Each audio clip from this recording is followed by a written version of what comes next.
नमस्कार, स्वागत है आप सभी का रिपोर्टर्स लाइव में। मैं आपके साथ निकिता कश्यप। हमारी इस खास पेशकश में स्वागत है आपका, जिसमें हमारे संवाददाता आपको ग्राउंड जीरो से रिपोर्ट देते हैं। तो चलिए बिना किसी देरी की शुरुआत करते हैं खबरों की, और सबसे पहले आपको लिए चलते हैं लखनऊ की खबर की ओर। मलियाबाद विधानसभा क्षेत्र से भारतीय जनता पार्टी की विधायक जया देवी, जो कि पूर्व केंद्रीय मंत्री कौशल किशोर की पत्नी भी हैं, उन्होंने जातिगत भेदभाव का आरोप लगाया है। उनका कहना है काकोरी स्थित एक मंदिर में जीर्णोद्धार कार्यक्रम में वो पहुंची और उन्हें पूजा में नहीं बैठने दिया गया। और ये भी उन्होंने कहा है कि मंदिर के जीर्णोद्धार के लिए उन्होंने शासन से 1.5 करोड़ रुपए जो है वो भी दिलाए थे। जब शिलान्यास कार्यक्रम के लिए वो वहाँ पर पहुंची तो उन्हें पूजा में नहीं बैठने दिया गया। अब इस पूरे मामले में समाजवादी पार्टी के राष्ट्रीय अध्यक्ष अखिलेश यादव ने एक्स पर पोस्ट करके कई तरीके की बातें कही हैं। अखिलेश यादव का कहना है कि भाजपा में पीडीए स्थान तो पा सकता है, लेकिन सम्मान नहीं। अगर संपूर्ण पीडीए समाज के लोग अपने अपने व्यक्तिगत स्वार्थ और लाभ का त्याग करके एकजुट हो जाए तो पीडीए सरकार सदैव के लिए आ जाए। फिर किसी भी समाज का कोई भी व्यक्ति पीड़ित, दुखी, अपमानित नहीं होगा, क्योंकि पीडीए का मूल भावनात्मक सिद्धांत ही है प्रेम, दया, अपनापन। इस तरीके की बात जो है वो अखिलेश यादव ने की है। और जिस तरीके का आरोप जया देवी की तरफ से लगाया गया था, उस पे विपक्ष के द्वारा भी राजनीति की जा रही है। कैमरा पर्सन हरीश के साथ अजहर खान, इंडिया वॉइस, लखनऊ।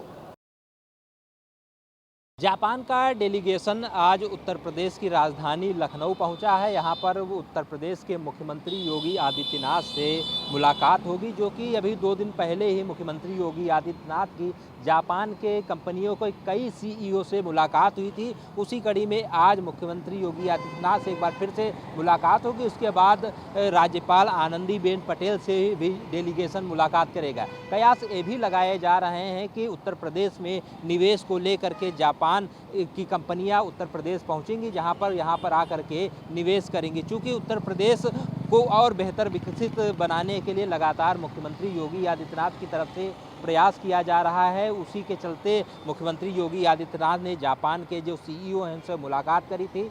आज जापान के जो कंपनी का डेलीगेशन है और साथ में जो जापान के कई कंपनी के सीईओ हैं वो ताज होटल पहुंचे। उसके बाद इंदिरा गांधी प्रतिष्ठान में मुलाकात के साथ साथ कई मंत्रियों से भी मुलाकात होगी। अब देखना ये होगा उत्तर प्रदेश में जापान की कंपनियों की तरफ से कितना निवेश किया जाएगा और उत्तर प्रदेश में किस तरह से कौन कौन सी कंपनियां आने वाली हैं।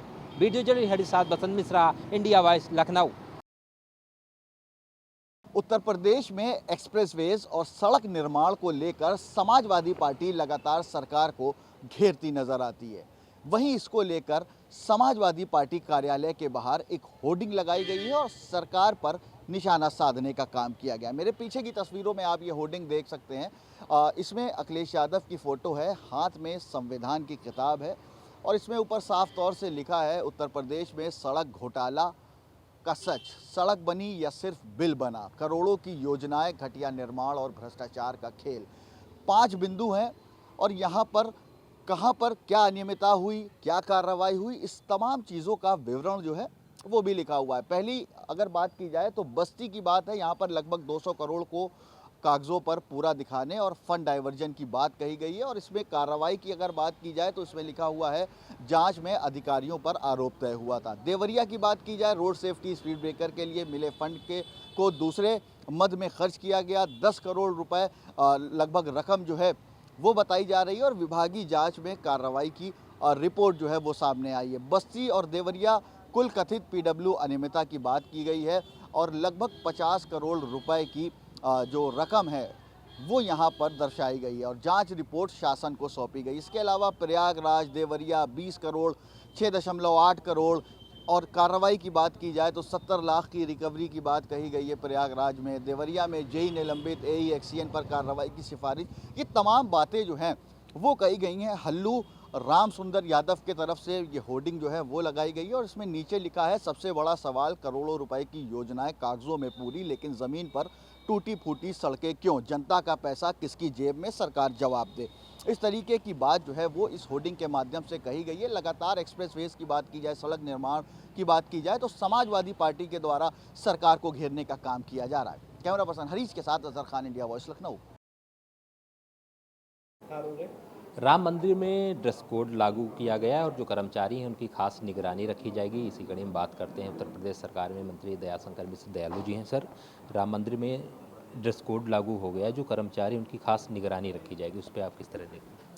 एक बड़ा ही सार्थक कदम है और निश्चित ही इससे जो व्यक्ति उस भीड़ का हिस्सा बन जाता है तो मंदिर के कर्मचारियों की अलग से पहचान होगी। और किसी भी संस्था में, किसी भी ऐसे आपने स्कूल कॉलेज से अपना जीवन शुरू किया है, स्कूल में भी ड्रेस कोड होता है। कल्पना करिए कि स्कूल में कोई ड्रेस कोड ना हो तो बच्चों को एक दूसरे में वर्गीकृत करना बड़ा कठिन है। तो ये कंपनियों में भी, जॉब में भी ऐसी चीज़ें होती हैं। तो एक बड़ा सार्थक और बहुत ही सराहनीय कदम है और हम उसकी बहुत प्रशंसा करते हैं। नृपेंद्र मिश्रा पर चंपा राय ने ये सवाल खड़े किए हैं, एक चिट्ठी वायरल हुई है कि ये मंदिर ट्रस्ट के अध्यक्ष हैं और इनके द्वारा जो भी निर्णय लिए जाते थे, जो भी चंदा चोरी और जो भी तमाम सारे आरोप जो लगे थे चंपत राय पे और निर्मल मिश्र जो भी, तो उसको लेकर के आप किस तरह से देखते हैं? देखिए, ये ऐसा विषय है कि इस पे चूँकि जो गड़बड़ियाँ हुई उसकी SIT जांच कर रही है और ये आरोप प्रत्यारोप हम लोग का विषय नहीं है। विषय है कि कोई गड़बड़ी हुई तो उसकी जांच होगी। सरकार अपना काम कर रही है और बड़ी पारदर्शिता के साथ, बड़ी नेक नियति के साथ समाज के सामने आईने की तरह उस जांच की रिपोर्ट प्रस्तुत होगी। और सब लोग जो मुलजिम थे, आप देख रहे हैं जेलों में हैं। तो एक इतने पावन पवित्र मंदिर में किसी को भी ऐसे किसी भी तरह के गड़बड़ी करने का, गलत करने का अधिकार नहीं है। सर, आज डेलीगेशन जापान का यूपी में आया है और यहाँ पर आकर के मुख्यमंत्री से मुलाकात होगी, चूँकि जापान के कई CEO से मुख्यमंत्री ने मुलाकात भी की थी। इस कदम को आप किस तरह से देखते हैं? देखिए, उत्तर प्रदेश देश का ही नहीं, दुनिया का सबसे बड़ा सूबा माना जाता है। 25 करोड़ की आबादी है। उत्तर प्रदेश अब औद्योगिकरण की तरफ बढ़ रहा है। जापान भारत का एक बड़ा ही सहयोगी राष्ट्र रहा। शुरू से आज तक जापान के, आपने बुलेट ट्रेन जैसे प्रोजेक्ट में देखा है कि जापान ने ज़ीरो फाइनेंस पे पैसे दिए हैं भारत को। तो एक सार्थक मित्र, एक सच्चा मित्र ही ऐसा कर सकता है, वरना दुनिया में पैसे लोग ब्याज पे देते हैं। तो जापान भारत का एक बड़ा कहते हैं श्रेष्ठतम मित्र है। और ऐसे में उत्तर प्रदेश की तरफ, उत्तर प्रदेश के मुख्यमंत्री जी का जो आह्वान है, उत्तर प्रदेश के विकास को एक नई गति देने के लिए, उत्तर प्रदेश को विकास के एक नए आगे प्रगति पथ पर ले जाने का जो उनका प्रयास है, ग्लोबल इन्वेस्टर समिट के बाद दुनिया के बहुत बाहर के देशों में भी आकर्षण बढ़ा है। क्योंकि सरकार जब सिंगल विंडो ऑपरेशन कर रही है, सुविधाएं इतनी दे रही है कि अगर कोई इंडस्ट्री लगाना चाहे तो चाहे ज़मीन की उपलब्धता हो, चाहे उनका रजिस्ट्रेशन हो, चाहे जितने भी तरह की बाधाएं जिनसे कल वो भागते थे। वातावरण भी उत्तर प्रदेश का अच्छा नहीं था। यहाँ के लोकल जो हमारे उद्योगपति हुआ करते थे वो प्रदेश छोड़ के चले गए थे। अपहरण, रंगदारी, वसूली, गुंडागर्दी, माफियागिरी, तो ये सब तब एक समानांतर सरकारें चला करती थी इनकी। तब किसी उद्योगपति की हैसियत नहीं कि उत्तर प्रदेश में उद्योग लगा ले।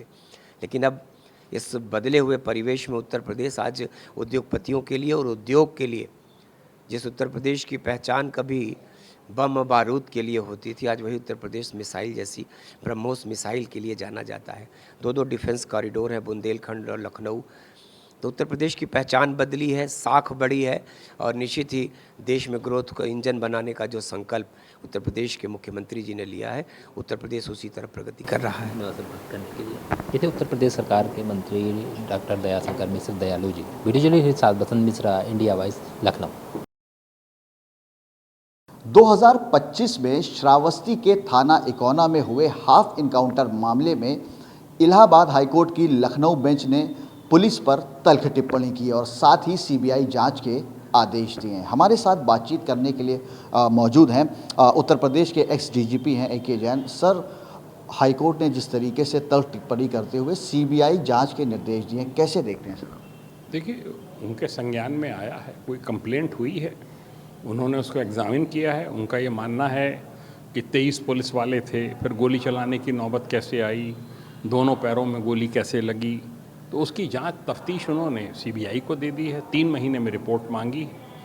वो अपना जो तत्कालीन SO हैं इकोना के, वो अपना कंडक्ट एक्सप्लेन करेंगे कि भाई किन परिस्थितियों में उन्होंने गोली चलाई, क्या उधर की तरफ से कुछ हुआ, फायर हुआ, क्या वजह रही जिसमें फ़ायर किया। रही बात इसकी, मैंने पेपर में देखा था कि ये भी निकला है कि साहब आउट ऑफ टर्न प्रमोशन के लिए करते हैं। आउट ऑफ टर्न प्रमोशन कई साल पहले बंद हो चुके हैं, 10 साल से ऊपर हो गया। अब कोई आउट ऑफ टर्न प्रमोशन किसी भी एनकाउंटर में नहीं दिया जाता है उत्तर प्रदेश में। और रही बात इसकी कि गैलेंट्री मेडल वगैरह है, वो तो मिनिस्ट्री ऑफ होम अफेयर्स की एक बहुत हाई लेवल कमेटी है जिसमें डीजीज़ वगैरह हैं, पैरामिलिट्री फोर्सेस के होम सेक्रेटरी हैं, वो उसको डिसाइड करते हैं। रेयरली किसी केस में गैलेंट्री मेडल दिया जाता है। तो उसकी तफ्तीश अब सीबीआई करेगी और सीबीआई अपना जो भी उनकी रिकमेंडेशन होगी उस आधार पे आगे कार्रवाई स्टेट गवर्नमेंट और डीजीपी करेंगे। सर, उत्तर प्रदेश में इन दिनों हाफ इनकाउंटर्स के कई मामले सामने आए जब अपराधियों के पैर में गोली मार दी जाती है।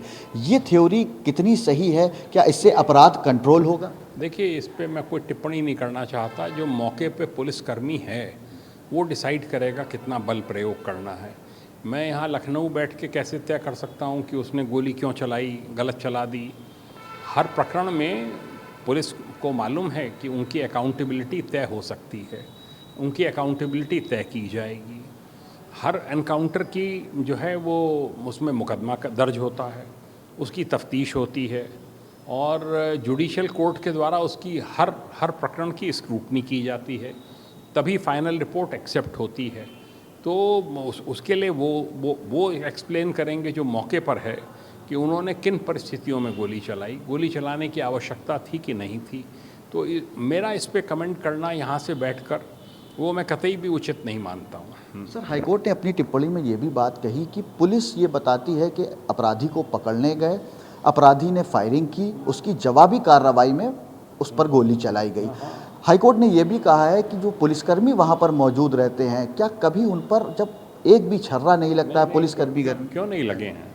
कई बार घायल हुए हैं, कई बार गोलियां लगी हैं, बुलेट प्रूफ जैकेट्स में लगी हैं, जो गोलियां लगी हैं, ऐसा नहीं है। ये कोई ज़रूरी नहीं है कि हर बार जो है जो मुठभेड़ होगी उसमें पुलिसकर्मियों को भी गोली लगेगी। ये हर बार के लिए ये सोचना भी उचित नहीं है और ना ऐसा होता है। सर, इस इनकाउंटर में हाईकोर्ट का ये भी कहना है कि रात के अंधेरे में गोली की लोड करने की आवाज़ आई, पुलिस की तरफ से गोली चलाई गई और दोनों पैरों में घुटनों के नीचे गोली कैसे लगी? ये सीबीआई को अब चला गया है। सीबीआई इसका बेटर जवाब दे पाएगी, पूरे केस को एग्जामिन करेगी। मैं तो मौके पे था नहीं, इसलिए मैं नहीं बता सकता कि क्या उसकी डिटेल्स हैं, और जो भी डिटेल्स होंगी उन सब का वैल्यूएशन करेगी सीबीआई और अपनी आख्या देगी। बहुत शुक्रिया सर बातचीत के लिए। उत्तर प्रदेश के पूर्व डीजीपी ए.के. जैन हमारे साथ बातचीत के लिए मौजूद थे। कैमरा पर्सन हरीश के साथ अजहर खान, इंडिया वॉइस, लखनऊ। नगर निगम द्वारा बीते दिन एक कार्रवाई की जाती है जिसमें नगर निगम जो है वाई लूटता है। नगर निगम का कहना होता है कि नगर निगम ने बरसों पुरानी सरकारी जमीन पर अपना कब्जा ले लिया, जिसकी अनुमानित कीमत लगभग 500 करोड़ रुपए बताई जा रही है। इधर नगर आयुक्त के द्वारा साफ तौर से कहा गया कि जो सरकारी संपत्ति थी, जो उजड़ थी, उस पर नगर निगम ने अपना कब्जा ले लिया है। इस खबर के प्रकाशित होने के कुछ ही घंटों के बाद अलीगढ़ मुस्लिम विश्वविद्यालय के प्रशासन में हड़कंप मच गया, जिसके बाद मौके पर अलीगढ़ मुस्लिम विश्वविद्यालय की वाइस चांसलर नईमा खातून, प्रॉक्टर नवेद खान के द्वारा मौके पर पहुंचकर मुआयना किया गया, जिसके बाद अलीगढ़ मुस्लिम विश्वविद्यालय की वाइस चांसलर के द्वारा साफ तौर पर नगर निगम पर आरोप लगाया गया कि अलीगढ़ मुस्लिम विश्वविद्यालय की जो जगह थी, जो जमीन थी, उस पर नगर निगम के द्वारा जबरन अवैध तरीके से कब्जा कर उस जमीन को अपना बता दिया गया। इतना ही नहीं, वाइस चांसलर का साफ तौर पर आरोप था कि नगर निगम की ओर से अलीगढ़ मुस्लिम विश्वविद्यालय को एक भी आज तक कोई भी नोटिस नहीं दिया गया कि यह संपत्ति उनकी है। लगातार इस संपत्ति पर पहले भी विवाद खड़ा हुआ था, जिसके बाद उत्तर प्रदेश के मुख्यमंत्री से मिलकर इसका निवारण कराया गया था। इधर नईमा खातून जो वाइस चांसलर है, साफ तौर पर उनके द्वारा कहा गया कि नगर निगम ने जिस तरीके से इस संपत्ति पर अवैध तरीके से जबरन कब्जा करने की कार्रवाई की है, तो अलीगढ़ मुस्लिम विश्वविद्यालय का प्रशासन चुप नहीं बैठेगा और ये लड़ाई सुप्रीम कोर्ट तक लड़ी जाएगी। उसी के चलते आज यानी कि शुक्रवार की नमाज के बाद अलीगढ़ मुस्लिम विश्वविद्यालय के छात्र भी अब एमयू प्रशासन के साथ खड़े हो गए हैं। छात्रों का साफ तौर पर कहना है कि ये जो जमीन है, ये अलीगढ़ मुस्लिम विश्वविद्यालय की है और ये जमीन 1940 से अलीगढ़ मुस्लिम विश्वविद्यालय की है। अगर प्रशासन को जरूरत होगी तो एएमयू का तमाम छात्र एएमयू के प्रशासन के साथ कंधे से कंधा मिलाकर ये लड़ाई सुप्रीम कोर्ट तक लड़ेगा, लेकिन ये जमीन उनकी है और उन्हीं की रहेगी। साफ तौर पर एएमयू के छात्रों का कहना है कि जो जमीन केंद्र सरकार से उनको एएमयू को दी गई है उसमें स्टेट सरकार हस्तक्षेप कैसे कर सकती है।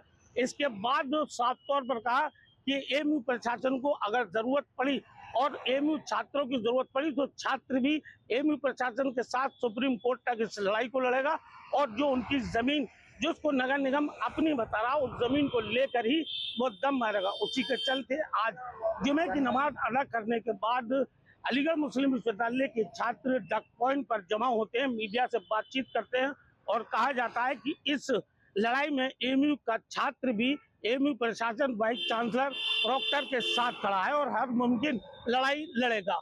अलीगढ़ से मोहम्मद शाहनवाज, इंडिया वॉइस। खबरें लगातार जारी रहेंगी, फिलहाल रुकते हैं छोटे से ब्रेक के लिए। ब्रेक के बाद एक बार फिर से स्वागत है आप सभी का। शुरुआत करते हैं खबरों की।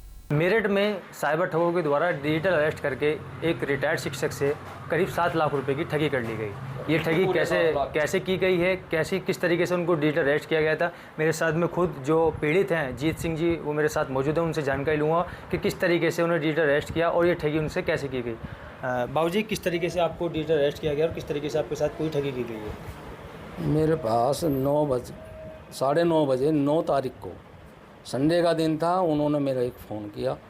वो मैंने फ़ोन अनजान फ़ोन था, मैंने उठा लिया और उसने कहा कि आप पर रिपोर्ट दर्ज है और उन्होंने रिपोर्ट दर्ज का भी नाम बताया कि है 201/2025/DL इस तरह कुछ लिखा हुआ मेरे पास है। वो मैं आपको दिखा दूंगा। तो वो बताया और उन्होंने कहा कि आप तुरंत आ जाओ। लखनऊ से बताया उसने, नाम रंजीत बताता था वो आदमी, और उन्होंने कहा तुरंत आ जाओ नहीं तो आपको उठा लो। मैं कहा उठा लो, मैं कोई बेईमान हूँ? ICICI बैंक से आपने 2 करोड़ का लेन देन कर लिया है, अब सर खाते आपके चले जाएंगे, आपको जेल जाना पड़ेगा। मैं कहा मैं जेल सब चले जाऊँगा, कोई दिक्कत नहीं है, मेरा कोई दोष नहीं है, ना मैं दोषी ना मेरा बच्चा दोषी, तुम्हारे कर्नाटक में खाता है। और उसके सारे डिटेल मुझे दे दिए, इस तरह मुझे फंसा लिया, डिटेल दे दिए, फिर वारंट काट दिए, फिर एप्लीकेशन ले ली। इस तरह तुम्हारा केस लिया जाएगा, पहले 247वें नंबर पर आपको क्राइम में आपका नाम आया। वो बम्बे में कोई हुआ था ना, पहले मेरे ध्यान नहीं इस समय, हादसा हुआ था आतंकवादी में, 26 आदमी मरे थे उस लाल किले पे। तो इस तरह की उन्होंने घटनाएं बताई, मेरे याद थी, लेकिन अब समय में मैं बहुत ज़्यादा दिमाग से परेशान रहा। उसमें मैं ऐसे मुझे भड़का डरा कर हमारे दोनों आदमियों को अरेस्ट करा। आपको किस विभाग का हवाला देकर उन्होंने ये सब पूरा जो NIA का बताया, और NIA का से आपको आया है। ये नेशनल उनका बैज भी है, मेरे उसका बैज है, उस बैज को दिखाते हुए ये हैं हम, ये मैं चीफ हूँ, ये इंस्पेक्टर साहब है, और ये आप देखिए नहीं, बाहर न जाएं, आपके कस्टडी में हैं। उसको कस्टडी में छोड़ दिया और फिर हमें कहा आपके वारंट जारी हैं, आपको पकड़े जाएगा। हम रोने झींकने लगे, भाई हमारी कोई गलती नहीं, हमें क्यों पकड़ रहे हो? हमसे उससे पहले समझौता लिखवा लिया कि आप किसी को नहीं बताएंगे तो आपका केस फिर हम जेल में बंद करेंगे, और केस जब 10 साल बाद आपके आएगा 10 साल तक जेल में रहेंगे। फिर पता नहीं दिमाग में तो आ रहा था भाई इतनी मेरी क्या पहुँचती जो मेरी फिर एक केस ले रहे हैं। वे खुद कह रहे हैं कि टीचर हैं आप, हम सम्मान करते हैं, चलो आपका केस पहले ले लें और फिर बताओ तुम इसमें ईमानदारी काम कर रहे हो मैं या जो वहाँ का चीफ था, मैं क्या बताता? बेईमानी तो कर ही रहा था। जो 246 को छोड़ कर मेरा केस ले रहा, मुझे ये लग रहा था भाई मेरा केस क्लियर हो जाएगा, मुझे तो अपनी जान बचानी थी। हैं ये जगह से बता रहे हैं जब मेरे पे कुछ है नहीं, मैं तो क्लियर हुई तो मेरी जान बच जाएगी। आतंकवादियों में चले गया, बुढ़ा आदमी में, तो क्या करूँगा मैं? कितने दिन तक आपको उन्होंने जो घर में हाउस डिजिटल अरेस्ट करके रखा? पूरे 8 दिन हाउस 8 दिन तक। किस तरीके से उन्होंने ये पूरा जो है घटना? उन्होंने फ़ोन को काटने नहीं दिया, फ़ोन चार्ज रखा, बराबर बात करते रहे, बात नहीं हो रही तो वीडियो बनाते रहे, चार्ज से हटने नहीं दिया फ़ोन। जैसे 9 तारीख के 9 साढ़े 9 बजे से फ़ोन 16 तारीख 12 बजे तक बंद नहीं होने दिया बार। फिर एसआई हैं हमारे पास, ऊपर रह रहे हैं रेंट पे, उन्होंने बात करी, फिर उन्होंने बात करनी बंद कर दी। फिर भी उनका फ़ोन 2 बजे आया 16 में, 2-2:30 बजे के करीब। फिर दूसरे उनके हस्बैंड हैं, उन्होंने डपटा, उन्होंने पूछा ब्याज नंबर बोलिए, कौन है तू, है कौन। फिर उसके बाद में वो नहीं आए। फिर हमने कुछ ने सलाह दी आप अपना फ़ोन ब्लॉक कर दो, फ़ोन बंद कर दिया। फिर उसके बाद में संपर्क। अच्छा, इस 7 लाख के अलावा और भी पैसे आपसे मांगे गए थे? हाँ, और फिर तो मांगी गई हमसे। जो सहकारी बैंक से तो 18,80,000 का चेक भरवा लिया, और उसे के लिए सुरक्षित बताते हुए जहाँ जाना था उसका एड्रेस नहीं दे पाए। और SBI सूरजकुंड शाखा से 3 लाख का चेक भरवा लिया, जो मैंने स्टॉक कराया उनके यहाँ पड़ा है। और जो जिस कहाँ जाना था वो मेरे पास सब रिकॉर्ड है। इस पूरे घटनाक्रम की आपने शिकायत कर दी है? हाँ, शिकायत कर दी है, शिकायत कर दी, उसके मेरे पास कॉपी भी है शिकायत की। है मुकदमा दर्ज हो गया है, और पहले ऑनलाइन हुई है, फिर मुकदमा भी दर्ज हो गया। मेरा बयान भी हो चुके हैं उसमें। देखिए, बिल्कुल मेरे साथ जो पीड़ित हैं, रिटायर्ड शिक्षक हैं जीत सिंह जी, वो मेरे साथ मौजूद थे।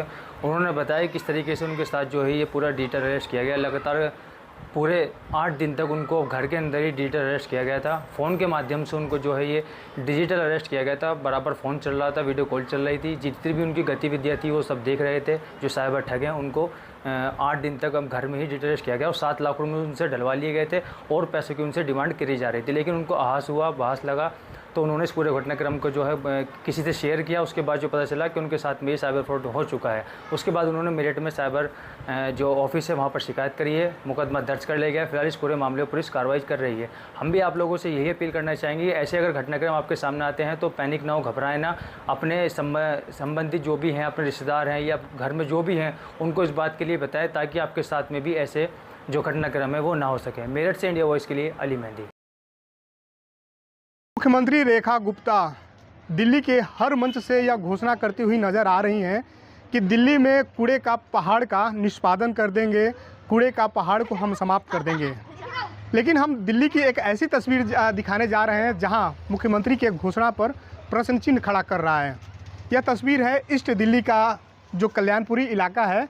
पिछले कुछ दिन पहले सफाई कर्मी की मर्डर हो गई थी। उस मर्डर के बाद जो सफाई कर्मी हैं हड़ताल पर चले गए, और अब तक सरकार के तरफ से सफाई कर्मियों की जो मांग है उस मांग को पूरा नहीं किया गया, जिसकी वजह से मोहल्लों में अब इस तरह के कूड़े का पहाड़ आपको नज़र आए हुए, चाहे मुख्य सड़क हो या फिर छोटे छोटे जो मोहल्ला हैं उस मोहल्ले में इस तरह के कूड़े का अंबार अब दिख रहे हैं, जिससे आम लोगों को, जो राहगीर हैं, उन्हें आने जाने में परेशानी हो रही है। हमारे साथ कहें कुछ, कितना परेशानी हो रही है कूड़े से? बहुत ज़्यादा हो रही है जी, चारों तरफ को गंदगी के ढेर लगे पड़े हैं तो कल्याणपुरी में। तो किस किस इलाके में सर ये लगा हुआ है? सर हमारे पूरे कल्याणपुरी के अंदर ही है, चारों तरफ को ये गंदगी का ढेर लगा हुआ है, कोई उठा ही नहीं रहा है यहाँ पे। कुछ नहीं हो रहा है? नहीं, पता नहीं, हमने तो कई बार कंप्लेंट की है, अभी तो कुछ भी नहीं हुआ। सफाई कर्मी वगैरह नहीं आए? अभी आ ही नहीं रहे यहाँ, तो आने जाने में बदबू दे रहा है बहुत है सर। देखिए छोटे छोटे बच्चे निकलते हैं यहाँ से, स्कूल है दोनों साइड में, बच्चे हैं, लेडीज है आती जाती है, बहुत गंदगी का अंबार लगा है, काफ़ी टाइम हो रहा है इसको, कुछ करिए इसके लिए। कितनी बड़ी परेशानी होती है कूड़े के पहाड़ जो लगा हुआ है ये? कितना परेशानी हुआ है भाई? बहुत ज़्यादा परेशानी होती है मोहल्ले में। ये कूड़े का अंबार लगा हुआ है, कितनी परेशानी हो रही है? बहुत परेशानी होती है यहाँ पर, बहुत ज़्यादा परेशानी होती है यहाँ पर। हर वक्त गंदगी रहती है, बरसात हो जाती है मोटरसाइकिल फिसल जाती है, यहाँ पर बहुत परेशान होती है यहाँ। सर आने जाने में भी परेशानी हो रही है? ज़्यादा परेशानी होती है, बहुत ज़्यादा। करीब 10-12 दिन से बहुत परेशान है। यहाँ पर कोई मर्डर हो गया था, उसके चक्कर में शायद कूड़ा नहीं उठ रहा, इस चक्कर में बहुत लोग परेशान हो रहे हैं यहाँ पर। आने जाने में नाक बहुत परेशानी, बहुत ज़्यादा परेशानी। मैम ये बताइए कि कितनी परेशानी हो रही है कूड़ा से? बहुत ज़्यादा परेशानी हो रही है, बहुत ज़्यादा बदबू बहुत ज़्यादा आ रही है। कूड़ा है ये हो गए जब से यहाँ पे मर्डर कांड हुआ है ना, जब से कूड़ा वूड़ा उठाया नहीं जा रहा, जब से हो रही है दिक्कत ये, जब से वो हड़ताल पे चल रहे हैं। कूड़े ये कूड़ा से कितनी बड़ी परेशानी इस मोहल्ले के लोगों को हो रही है? बहुत परेशानी होती है, गाड़ी स्लिप हो जाती है बार बारी, बारिश के टाइम पे तो और बुरा हाल होता है यहाँ पे, कीचड़ वगैरह हो जाती हैं। कभी सफाई कर्मी आए हैं कि नहीं इस इलाके में? आते बीच बीच में आते हैं, जैसे अभी भर गया ना कूड़ा, अब थोड़े टाइम बाद अभी तो हड़ताल चल रही है यहाँ पे, मर्डर वगैरह जो हो गया उस चक्कर में। स्कूल से का ये पहाड़ से जो कूड़ा लगा है, कितनी परेशानी हो रही है? बहुत बदबू दे रहा है? बदबू बहुत दे रहा है, हमें जाने भी नहीं देते ढंग से। गाय पन्नी वन्नी भी खाती रहती हैं, उनके पेट में भी दर्द हो सकता है। सरकार पता नहीं क्या कर रही है। कोई नहीं सुन रहा है। हाँ मुख्यमंत्री का नाम सुने हो आप, रेखा गुप्ता जी? हाँ। जो कहती हैं कि स्वच्छ रखेंगे, दिल्ली स्वच्छ है? नहीं हो रही। कल्याणपुरी क्षेत्र के काउंसलर हैं बंटी जी, आपके पीछे तो कूड़ा का अंबार लगा हुआ, आखिर क्यों? 16 तारीख को हमारे एक सफाई कर्मचारी अनिल भाई की जो है एक चाकू मारकर एक अपराधी ने उनकी हत्या कर दी थी। उसके विरोध में पूरी दिल्ली के अंदर हड़ताल चल रही थी। हड़ताल इसलिए चल रही थी कि भाई हम तो सफाई कर रहे हैं, हमारा क्या गुनाह है, हम दूसरे की गंदगी उठाते हैं, झाड़ू लगाते हैं, कूड़ा उठाते हैं। अगर हम पे ही चाकू ऐसे मारे जाएंगे तो कौन यहाँ सफाई करेगा? तो फिर उसी को लेके सभी ने हड़ताल की। हमारी सुरक्षा तय की जाए, सभी सफाई कर्मचारी को लेके वहाँ पर हम धरने पे बैठे हुए थे शांतिपूर्ण तरीके से। सफाई कर्मियों का जो मैटर था, क्या सॉर्ट आउट हुआ? कूड़ा उठेगा कि नहीं अभी?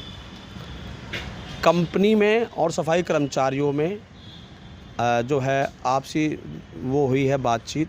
उसमें इन्होंने कोई कमेटी वगैरह बनाई है कि आगे से कोई भी किसी पे कोई अपराध होगा या लड़ाई झगड़ा होगा या किसी की मौत हो जाएगी तो आपस में इनकी कुछ 5 लोग कंपनी के हैं, 5 सफाई कर्मचारी यूनियन के हैं, तो इनका आपस में जो है हो गया है सहमति बात को लेके और कल से कूड़ा उठ रहा है।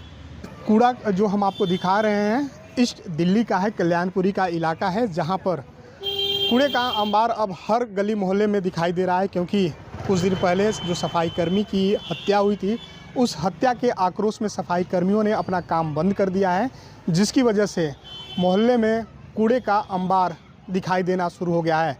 अब ऐसी स्थिति में यह देखना होगा कि मुख्यमंत्री रेखा गुप्ता जिस तरह से दावा करती हैं कि पूरे दिल्ली में जो कूड़े का जो पहाड़ है उसका हम निष्पादन कर देंगे, लेकिन जो मोहल्ला में जो इस तरह के कूड़े का अंबार जो लगता है उसे निष्पादन करने के लिए मुख्यमंत्री एमसीडी के तरफ से कितना काम किया जा रहा है, क्योंकि जो मोहल्ला में इस तरह के कूड़े का अंबार आपको दिख रहा है, यहाँ के जो वार्ड काउंसलर हैं उनके तरफ से दावा किया गया है कि जो मांगे हमारी थी वो एमसीडी ने मांग ली है। उसके बाद अब जो कूड़े का जो पहाड़ है वो धीरे धीरे हटना शुरू हो गया है। ऐसी स्थिति में क्योंकि 15 से 20 दिन हो गए यह कूड़ा अभी हटा नहीं है, पूरे इलाके में कूड़े का ढेर लगा हुआ है। ऐसी स्थिति में देखने वाली बात होगी कि आखिर इस मोहल्ला के लोगों को साफ सफाई की व्यवस्था सरकार कब तक सुचारू रूप से बहाल करती है।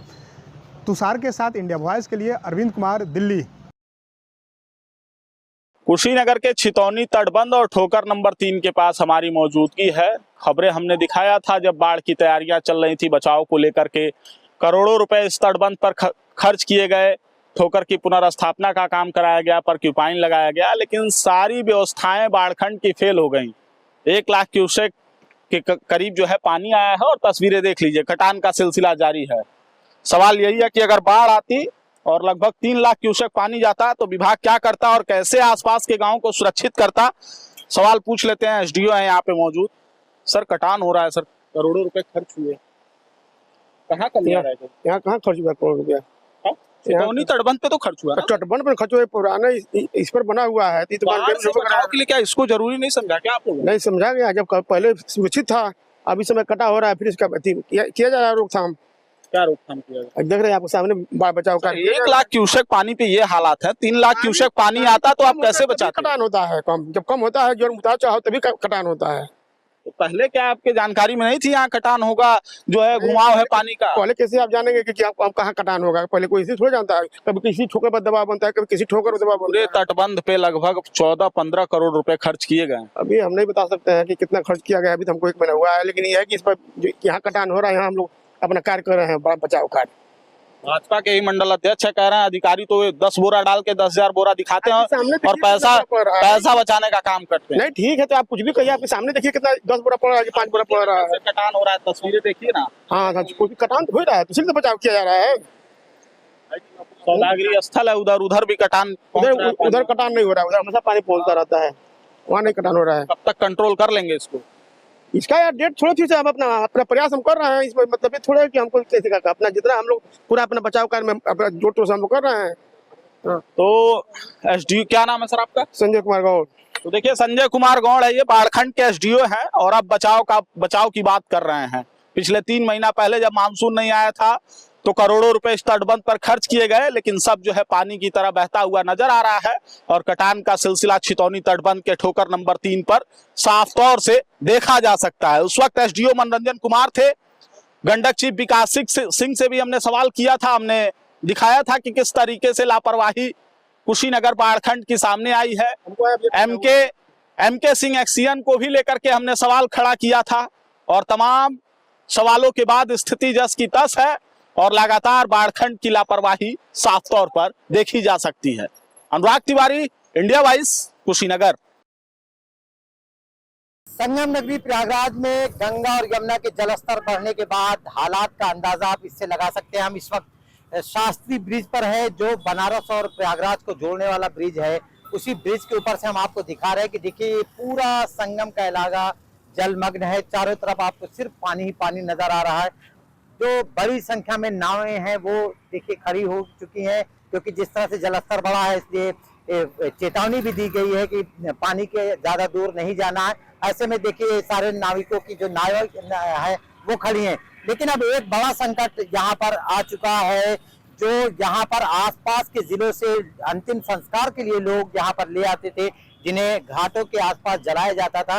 आप देख सकते हैं कि पूरा इलाका जलमग्न होने के बाद किस तरह से शवों को अब सड़क के एकदम नजदीक जलाया जा रहा है। चूंकि संगम नगरी प्रयागराज में लोग दूर दूर से आसपास के जिलों के इलाकों से अंतिम संस्कार के लिए शव को यहाँ ले आते हैं, क्योंकि यहाँ पर ऐसी मान्यता है कि गंगा के किनारे अंतिम संस्कार करने का अलग एक पुण्य लाभ होता है। और इसी वजह से बड़ी संख्या में इस आसपास के जिलों से लोग आ रहे हैं। तो आप देख सकते हैं कि घाटों पर देखिए शवों को जलाया जा रहा है। ये सड़क के एकदम किनारे का हालात है। आप देखिए, अगर हमारे ठीक सामने हमारे कैमरा सहयोगी आप दिखाएंगे, देखिए बस पर भी एक बॉडी रखी हुई है जो किसी दूसरे जिले से लाई गई है। सड़क के एकदम नजदीक तक पानी चूंकि पहुंच चुका है और अगर यही हालात रहे तो आने वाले दिनों पर इन शवों को सड़क पर भी जलाया जाएगा, क्योंकि अंतिम संस्कार के लिए लोग आ रहे हैं और वो अपना अंतिम संस्कार भी यहीं पर कर रहे हैं। तो इस तरह के हालात बन चुके हैं कि गंगा और यमुना के जलस्तर बढ़ने के बाद जहां जनजीवन पर बुरा असर पड़ा है, लोग परेशान हो रहे हैं, वहीं ऐसे शव जो यहाँ पर अंतिम संस्कार के लिए यहाँ के जो घाट है, दारागंज हो, रसूलाबाद हो, वहां पर जो शव लाए जाते हैं उनको जलाने में भी अब दिक्कतें आ रही, क्योंकि पानी पूरी तरीके से सड़क तक आ चुका है। और अगर यही हालात है तो आने वाले दिनों पर सड़कों पर शवों को जलाया जाएगा। शोब्रिज भी, इंडिया वाइज, प्रयागराज। मिर्जापुर में थाना पड़री का एक रहने वाला व्यक्ति जो कि पेशे से ट्रेलर का ड्राइवर था, ये ट्रेलर का ड्राइवर मुंबई से चल के मिर्जापुर के लिए आ रहा था। उसका जो खलासी था वो खलासी मुंबई में ही उतर गया। नाग पंचमी वाले से 3 दिन पहले उसके परिजन लोग उसकी खोजबीन कर रहे थे, कोई बातचीत नहीं हो रहा था।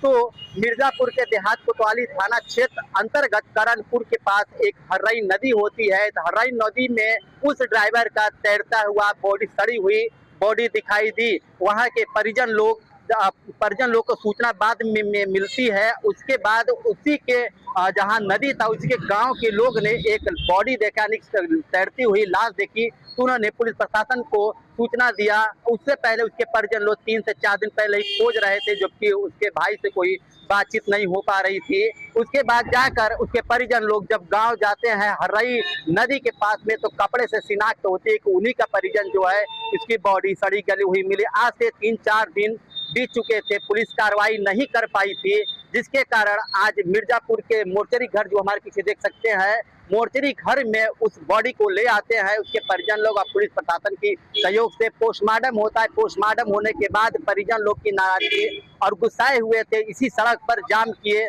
हजारों और जो है कि सैकड़ों की संख्या में लोग, उनके परिजन और गांव के लोग एकत्रित होकर बस अपनी न्याय की मांग कर रहे थे कि जिस तरह से हत्या हुई थी, जिस व्यक्ति की हत्या हुई थी 3 साल पहले, इसी तरह से उसके पिताजी की भी हत्या हो चुकी थी, जो कि अभी तक कोई न्याय नहीं मिला। दूसरा, इसका बेटा भी हत्या करके नदी में फेंक दिया गया है। उसी के परिजन गुस्सा कर रोड जाम किया। किसी भी तरह से प्रशासन ने उनको समझा बुझा कर जो है कि उस बॉडी को पोस्टमार्टम के करने के बाद जो है कि अंतिम शव को ट्रैक्टर पर लाद कर रवाना करने के लिए अग्रेसित करते हुए अपील करने लगे। उसके बाद यहाँ से बॉडी पुलिस प्रशासन के द्वारा उसके परिजन द्वारा लेके जाने लगे तो बीच में ट्रैक्टर पर लादने के बाद जो है उसके परिजन लोग आगे गए तो पुलिस प्रशासन भी जो है कि उन लोग को समझाया बुझाया, नहीं समझाया बुझाया तो धक्का मुक्की करते हुए किसी तरह से परिजन को बगल करते और ट्रैक्टर पर बॉडी को ले जाकर अंतिम शव को जो अंतिम यात्रा देते हैं लोग उसके परिजन और जो है कि घाट पर अंतिम संस्कार के लिए ले गए हैं। मिर्जापुर से कमलेश कुमार,